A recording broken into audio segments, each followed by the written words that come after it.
माननीय मेंबर्स, मैंने बताया समय के बारे में, मेरी सीमा है। प्लीज माननीय संजय सिंह सर, उनको आप बोले, आपकी बात रिकॉर्ड पे वो जाएगी। अपनी पार्टी के लिए कह रहे हैं सर। आपकी बात रिकॉर्ड पे जाएगी, आपकी बात रिकॉर्ड पे जाएगी। आप बोले, आप बोले, आप बोले, आप बोले, बोले। ऑलरेडी दे चुका हूं जयराम जी। प्लीज आप बोले, आप बोले, आपका सर सुन लीजिए, नहीं तो फिर वो आप प्लीज बोले। अच्छा, धन्यवाद मान्यवर। आपने इस महत्वपूर्ण राष्ट्रपति के अभिभाषण पे मुझे अपनी बात कहने का मौका दिया। मान्यवर, महामहिम राष्ट्रपति जी के श्रीमुख से बहुत सारी बातें सरकार के द्वारा कहलवाई गई और बहुत सारे दावे किए गए। ये बताने की कोशिश की गई कि कैसे हिंदुस्तान में स्वास्थ्य के क्षेत्र में, शिक्षा के क्षेत्र में, किसानी के क्षेत्र में, हर क्षेत्र में दावा किया कि कितना बढ़िया और अच्छा काम हुआ है। और महामहिम राष्ट्रपति जी ने वन नेशन वन इलेक्शन की भी बात की। सारे बड़े बड़े दावे, सारे अच्छे अच्छे दावे सरकार की ओर से जो लिख के उनको दिए गए थे, उन्होंने पढ़ा। लेकिन जो हकीकत है, मैं उससे आपको रूबरू कराना चाहता हूं। और मैं समझता हूं इसकी शुरुआत अपने से करनी चाहिए। जिस एरिया में मान्यवर हम लोग रहते हैं, वहां से बहुत सारे लोग मिलने आए थे एक दिन घर पे। उनका एक एसोसिएशन है सर्वेंट क्वार्टर्स का। न्यायाधीशों के बंगले हैं, सांसदों के बंगले हैं, मंत्रियों के बंगले हैं, प्रधानमंत्री जी का बंगला है, महामहिम राष्ट्रपति जी का बंगला है, उपराष्ट्रपति जी का है, आपका है, सारे लोगों का बंगला इसी नई दिल्ली विधानसभा क्षेत्र में है। और मान्यवर, बड़े अफसोस के साथ ये बताना पड़ रहा है, उनकी पीड़ा आप सुनेंगे तो बहुत तकलीफ होगी। एक सांसद के साथ, एक मंत्री के साथ वो काम करते हैं, निवेदन करते हैं कि भाई हमें इस सर्वेंट क्वार्टर में रहने दीजिए। कई बार उनसे किराया लिया जाता है, कई बार ये कहा जाता है कि आप रह तो सकते हैं लेकिन उसके बदले में आपको निःशुल्क काम करना पड़ेगा। मंत्री जी चले गए, सांसद जी चले गए, उन सर्वेंट क्वार्टर्स को कोई नया सांसद आता है, कहता है खाली करो। उनके लिए कोई स्कीम नहीं है सरकार के पास। हम मांग करते हैं आपके माध्यम से सरकार से कि आप कुछ नहीं बोल रहा हूं सर। अरे आप बोले, आप बोले अपना। तो मैं मांग करता हूं आपके माध्यम से सरकार से सर कि कम से कम उनके लिए नीति बनाई जाए कि अगर वो सर्वेंट निकाले जाए तो उनको यहाँ पर एक कॉलोनी होनी चाहिए जहाँ पे उनको रहने का घर मिल सके। और अगर वो सर्वेंट क्वार्टर में रह रहे हैं, उनसे किराया लिया जा रहा है, उसकी जांच करा के कार्रवाई की जाए। और इसके साथ साथ जो सर्वेंट काम कर रहे हैं उनको पैसा क्यों नहीं दिया जाता, इसकी भी जांच कराई जाए। ये तीन विषय उनसे जुड़े हुए हैं। इसके अलावा मान्यवर, मैं बड़ी पीड़ा के साथ कहना चाहता हूं, वन नेशन वन इलेक्शन, आपने बहुत बड़ी बात की। One nation one election, one nation one election तो बहुत बड़ी चीज है सर। दिल्ली एक छोटा राज्य है। इस छोटे से राज्य में आपको चुनाव कराना है। यहीं संसद है, यहीं सुप्रीम कोर्ट है, यहीं पे चुनाव आयोग है। और चुनाव आयोग के नाक के नीचे जिस प्रकार गुंडागर्दी हो रही है, बहुत अफसोसजनक है। दारू बांटा जा रहा है, चादर बांटी जा रही है, रुपया बांटा जा रहा है, जूता भी बांट रहे मानवर। ये चीजें आप मैंने पूछा मानवर जूता क्यों बांटा? हाँ, रिकॉर्ड पे आपको ऑथेंटिकेट करूंगा सर, ऑथेंटिकेट करूंगा। जूता भी बांटा जा रहा है। तो मैंने कहा ये जूता क्यों बांट रहे हो? तो कई जनता ही रिएक्ट कर रही है कि नहीं, ये जूता इसलिए बांटा जा रहा है कि इन लोगों के कर्म खराब है। मैंने कहा नहीं, ऐसे काम मत करना, अहिंसा के रास्ते पे हम लोगों को चलना है। तो मान्यवर, चुनाव में इस प्रकार की धांधली हो रही है। वोटर आईडी कार्ड लोगों से लिए जा रहे हैं, उनको पैसा दिया जा रहा है, उनको धमकाया जा रहा है, उनके हाथ में स्याही लगाई जा रही है। नई दिल्ली विधानसभा, कालका जी, ये जो भी बातें आप कर रहे हैं माननीय संजय जी, प्लीज, एक तो आपको ऑथेंटिकेट करके सब चीजें देनी पड़ेंगी एकदम। प्लीज सर, ये पार्लियामेंट है सर, पार्लियामेंट के नियम है। मैं दूंगा सर, पार्लियामेंट के नियम है। रूल 238 में आपको पढ़कर सुना आपने निर्देश दिया है, मैं दूंगा। रूल 238 का बोलने में हर मेंबर ध्यान रखेगा, ये आपको मैं अनुरोध मैं दूंगा सर, मैं दूंगा। I am not yielding sir, मैं दूंगा सारे प्रमाण। चुनाव आयोग पर कोई टिप्पणी आप नहीं कर सकते, संवैधानिक संस्था, ये भी रूल के तहत आप जानते हैं। पुलिस पे तो कर सकते हैं, कानून व्यवस्था पे तो कर सकते हैं। बोलिए। नहीं, मैं सर दिल्ली का सांसद हूँ, क्या दिल्ली के बारे में नहीं बोल सकता? दिल्ली में निष्पक्ष चुनाव नहीं होने चाहिए?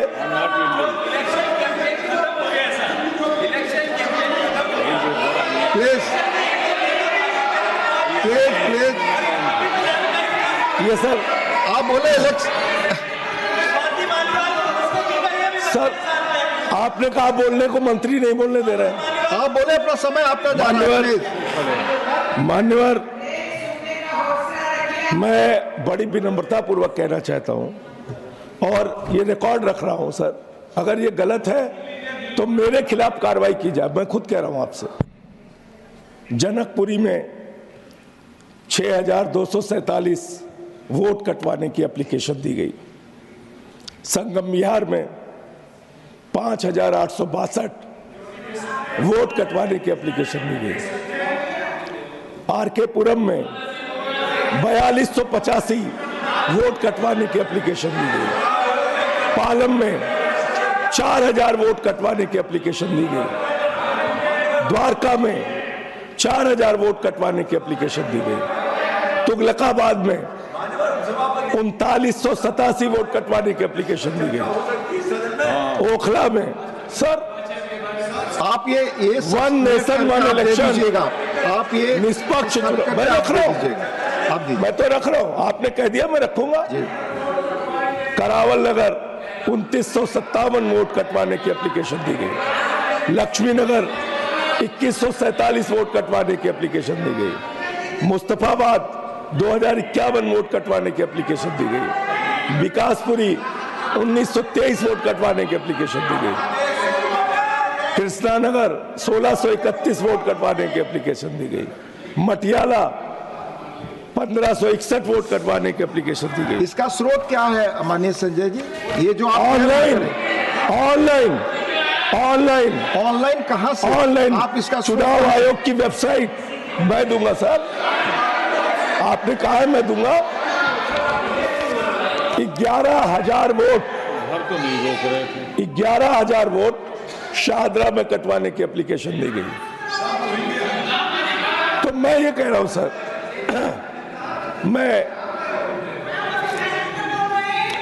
आप निष्पक्ष चुनाव कराएंगे, वन नेशन वन इलेक्शन आपका ये है कि आप वोटें कटवा के, फर्जी वोटें जुड़वा के आप चुनाव जीतना चाहते हैं। ये चुनाव आयोग पर टिप्पणी ना करें सर। मैं इनके ऊपर कह रहा हूं सर, चुनाव आयोग को तो मैं इनके ऊपर कह रहा हूं सर। आपको याद होगा पिछली दफा भी आपने अपनी तकरीर में पिछले समय में ये सवाल उठाया। चलिए नई बात बोलता हूं सर, प्लीज सर, नई बात बोलता हूं प्लीज सर, मेरा टाइम जा रहा है। टाइम जाएगा, आप बोले अपना। सर, एक पूर्व सांसद है प्रवेश वर्मा जी, लोकसभा के चुनाव में उनके घर पे 3 वोट था, अभी 32 वोट हो गया विधानसभा में। एक कमल संदेश का ऑफिस है, उस पते पे पहले 2 वोट था, अब 31 वोट हो गया। CP Joshi, sir CP Joshi माननीय सांसद है भारतीय जनता पार्टी के, उनके घर में 4 वोट था लोकसभा में, अभी 27 वोट हो गया। 27 वोट। माननीय केंद्रीय मंत्री है आदरणीय कमलेश पासवान जी, उनके यहाँ संजय जी सर 3 वोट था। आप 238 रूल के तहत जानते हैं सर जब किसी भी अगर मैं ऑथेंटिकेट नहीं करूं, not go on the record, अगर मैं ऑथेंटिकेट नहीं करूं, ऑन द रिकॉर्ड, मुझे आप 1 साल के लिए सस्पेंड कर दीजिए। 1 मिनट, मुझे 1 साल के लिए सस्पेंड कर दीजिए। 1 मिनट रूल के तहत आप मुझे 1 साल के लिए सस्पेंड कर दीजिए। Sanjay ji 1 minute sir, as per rules आप किसी भी माननीय सदस्य, माननीय मंत्री के बारे में कुछ भी एलिगेशन लगाना चाहते हैं तो आपको ऑनरेबल चेयरमैन से परमिशन लेना पड़ेगा। Please take your seat. आप टाइम डिसाइड नहीं कर रहे, आप उन पर कोई एलिगेशन बिना चेयरमैन की अनुमति के लगा नहीं सकते, आप रिकॉर्ड पे नहीं जाएगी। सर सर ऑथेंटिकेट करूंगा। माननीय संसद, माननीय मंत्री पर आप नहीं लगा सकते। चलिए सर, बोलने नियम और हम बता रहे हैं आपको, नियम बोलने तो दीजिए। अगर वो चीजें बोलेंगे रिकॉर्ड पे नहीं जाएगा। सर आप आगे बोलें। सर क्या क्या बोला गया यहाँ दिल्ली के चीफ मिनिस्टर के पूर्व मुख्यमंत्री के बारे में? आपने रोका उनको? प्लीज आपने रोका? हमें सबसे अपेक्षा है, आपने रोका सर? हमने सबसे अपेक्षा किया। अरविंद केजरीवाल का नाम लिया गया, क्या क्या बोला गया? रूल आपने रोका? 238 के तहत जो भी कहा गया है वो मैं आपको याद दिला रहा हूँ। सर मेरा टाइम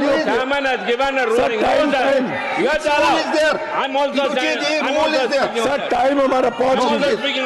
आप बोले sir please Kamlesh Paswan minister के नहीं जाएगा रिकॉर्ड पे। अगर आप बोलेंगे तो I proceed. No, listen to me and then you can decide.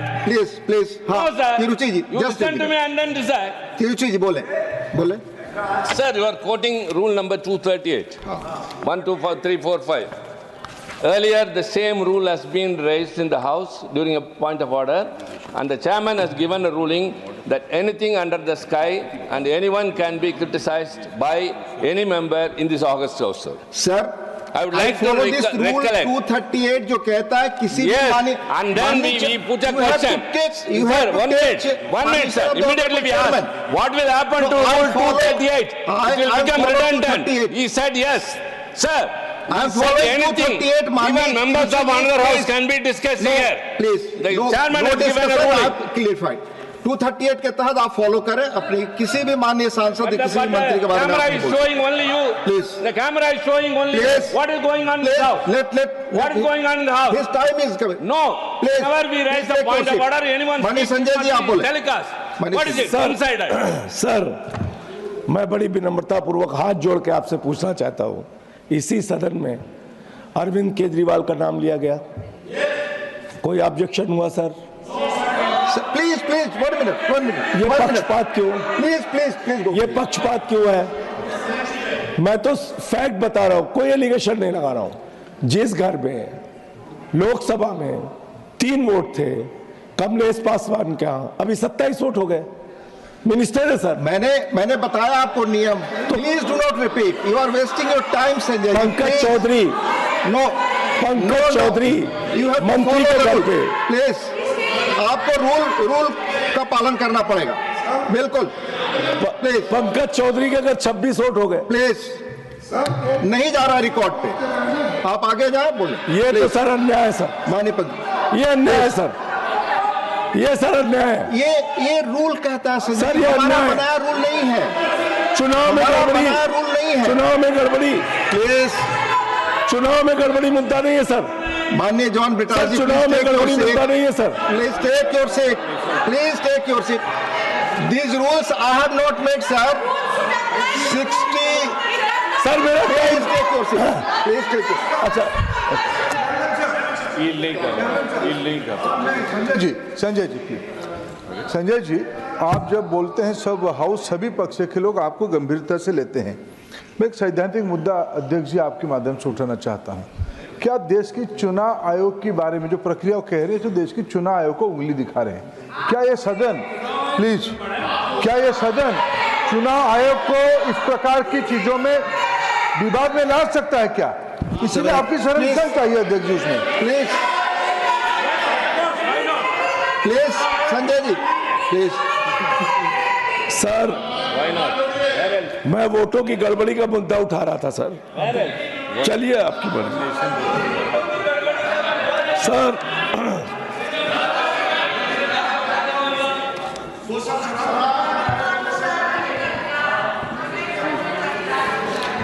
Sir तो इस तरीके से दिल्ली में निष्पक्ष चुनाव कैसे होंगे? आपको कानून व्यवस्था ठीक रखनी चाहिए। दिल्ली की सारी मशीनरी को आपने गड़बड़ी करने में लगा रखा है। ये चीज ठीक नहीं है। ये लोकतंत्र के लिए ठीक नहीं है, भारत के संविधान के लिए ठीक नहीं है, इस संसद के लिए ठीक नहीं है। एक और दिल्ली का सांसद होने के नाते एक पीड़ा है, वो भी आपसे कहना चाहूंगा। दिल्ली में 90% एरिया में प्रॉपर्टी टैक्स लगता है यूनिट एरिया मेथड के तहत, और जिस एरिया में हम लोग रहते हैं, जहां ये संसद है, एनडीएमसी एरिया में 2009 में वही यूनिट एरिया मेथड का टैक्स, प्रॉपर्टी टैक्स का नियम लगाया गया। 2019 में सुप्रीम कोर्ट ने कहा ये एक्ट 1994 में कोई संशोधन पार्लियामेंट ही कर सकती है।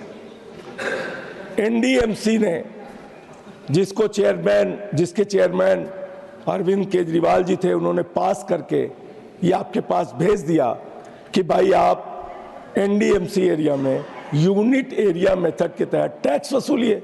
आप एक छोटा सा काम नहीं कर पा रहे हैं, जिससे इस पूरे एनडीएमसी क्षेत्र में रहने वालों को अनाप शनाप टैक्स देना पड़ रहा है। एक महत्वपूर्ण मुद्दा ये सर, मैं सरकार के जो कुछ दावे हैं वो बताना चाहूंगा। और कल काफी लोग नाराज थे सर, चीन चीन चीन चीन चीन चीन चिल्ला रहे थे। अरे भैया, झूला तुम लोग झुलाते हो, हैं? साबरमती की नदी पे ऐसे ऐसे झूला झुलाते हो, झूला झुलाते हो चीन के राष्ट्रपति को, आरोप अपोजिशन में लगाते हो। हमारे 20 जवान शहीद हो गए गलवान घाटी में, उसके बाद आपने कितना व्यापार बढ़ाया? मैं बताता हूं देश को, सुनना चाहिए सर। गलवान घाटी की घटना के बाद भारत की सरकार ने चीन से जो व्यापार बढ़ाया है 11.6 लाख करोड़ रुपए। मैं रिकॉर्ड पे बोल रहा हूं ये बात। आप चीन के सामने झुकते हैं, आप सवाल उठाते हैं अपोजिशन पे, झूला झुलाते हैं उनको, वो घुसपैठ करते हैं हमारे एरिया में, वो हमारे जवानों को शहीद करते हैं, और आप उनके पक्ष में खड़े होते हैं। इसलिए कभी भी हम लोगों की देशभक्ति पे सवाल मत उठाना। ऑन रिकॉर्ड है, ऑन रिकॉर्ड। आपने भारत का व्यापार, भारत का सारा व्यापार चीन को सौंपने का काम किया आपने। आप बात कर रहे हैं। इसलिए इसके अलावा मान्यवर, मैं आयुष्मान योजना बहुत चिल्लाते हैं। आज देखो लगातार कमेंट्री चलती रहती सारे लोग। आयुष्मान योजना जिसका डंका पूरी दुनिया में पीट रहे लोग, एक नंबर है सर, 9999 999 9999 और फिर 9। इस नंबर पे कितना रजिस्ट्रेशन हुआ है मान्य पता है आपको? 7.5 लाख लोगों का, 7.5 लाख लोगों का। यह है इनके आयुष्मान योजना का फ्रॉड, यह है इनके आयुष्मान योजना की हकीकत।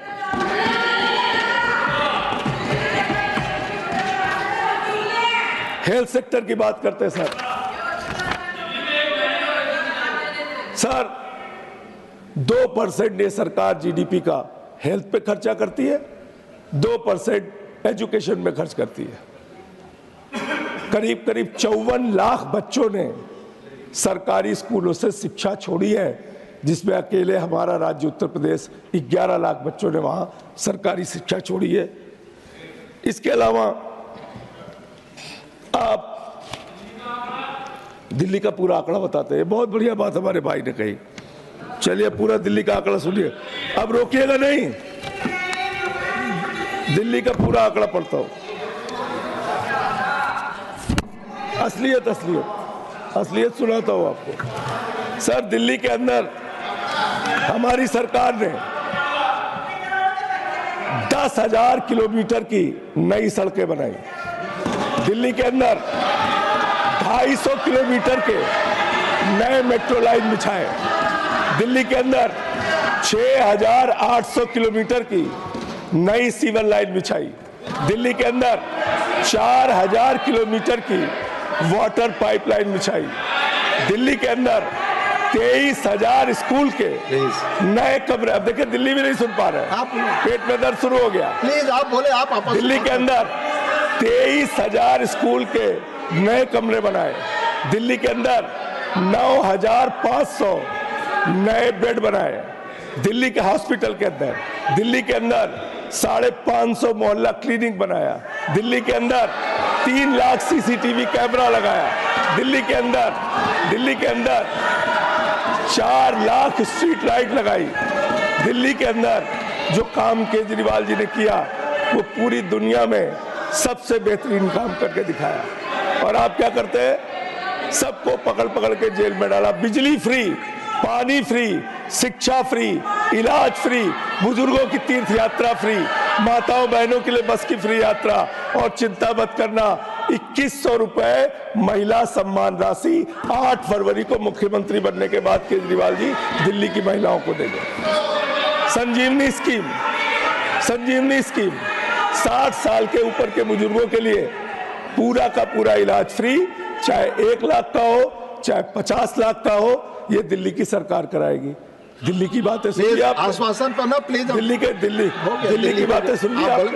तो सर, दिल्ली में हमने काम किया है, आगे भी काम करेंगे। ये लोग सिर्फ और सिर्फ बदनाम करने की, रोकने की, घृणा की, नफरत की, फर्जी वोट बढ़ाने की, चुनाव फर्जी तरीके से जीतने की कोशिश कर ले, लेकिन दिल्ली में 60 से ज्यादा सीटें लेके मुख्यमंत्री केजरीवाल। धन्यवाद doctor Sasmit Patra. Stay ahead with our cutting-edge news app. Instantly access the latest shorts in just 1 minute and breaking news in just 50 words. Download now for a smarter, faster news experience.